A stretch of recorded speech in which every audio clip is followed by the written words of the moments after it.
देहरादून कहने को तो उत्तराखंड की राजधानी है, लेकिन यहाँ एक ऐसी समस्या सिर उठा चुकी है जिसने आम लोगों की रोजमर्रा की जिंदगी तक को प्रभावित कर दिया है। ये कहानी है बंदरों के बढ़ते आतंक की, और अब इस आतंक पर लगाम लगाने के लिए प्रशासन ने जो कदम उठाया है वो अपने आप में पहली बार और बेहद बड़ा फैसला माना जा रहा है। जी हाँ, राजधानी देहरादून में अब बंदरों का स्टरलाइजेशन अभियान शुरू हो चुका है। एक एक बंदर पर 1250 रुपए खर्च, टीमें मैदान पर और बंदरों को पकड़कर भेजा जा रहा है चिड़ियापुर के बंध्याकरण केंद्र पर।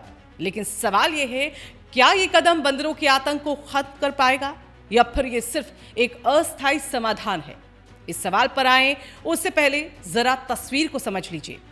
देहरादून के कई इलाकों में हालात ऐसे हो चुके हैं कि लोग अपने ही घरों में कैद होकर रह गए। Brahmpuri, Clement town, Rajpur road, यहाँ बंदरों का जो आतंक है वो इस कदर बढ़ चुका है कि बच्चे जो स्कूल हैं जाने से डर रहे हैं, बुजुर्ग जो हैं घर से निकलने में हिचकिचाते हैं और महिलाएं छत पर कपड़े सुखाने तक से डर रही हैं।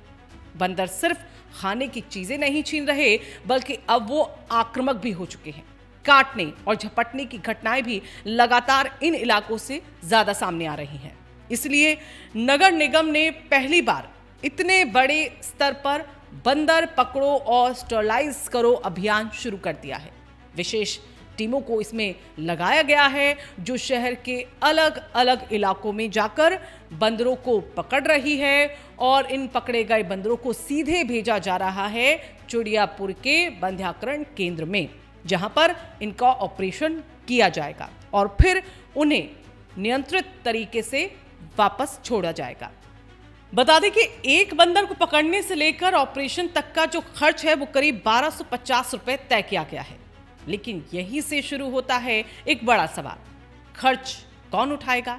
शासन की ओर से जो एसओपी यानी कि स्टैंडर्ड ऑपरेटिंग प्रोसीजर जो जारी किया गया है उसमें बंदरों को पकड़ने और केंद्र तक पहुंचाने की व्यवस्था तो इसमें साफ है, लेकिन इलाज और स्टरलाइजेशन का जो खर्च है वो कौन देगा?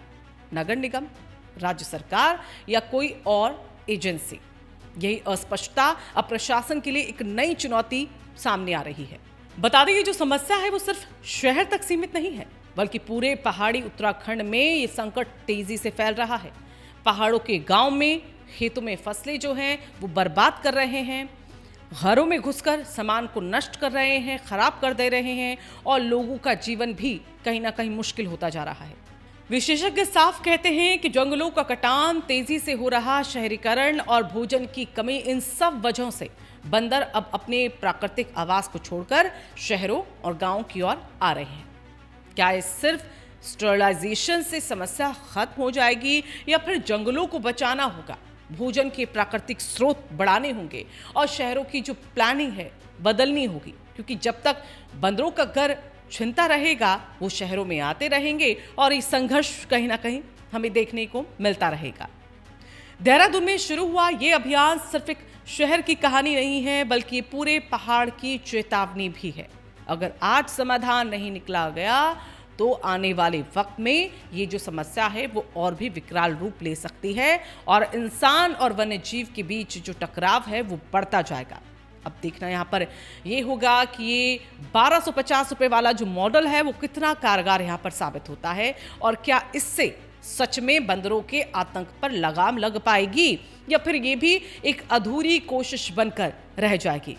अगर आप भी देहरादून या पहाड़ों में बंदरों की इस समस्या से जूझ रहे हैं तो इस खबर को आप लाइक करें, शेयर करें और कमेंट में अपनी राय जरूर शामिल करें। और ऐसे ही जमीन से जुड़े हुए मुद्दों के लिए हमारे चैनल रायशुमारी को सब्सक्राइब करना ना भूलें।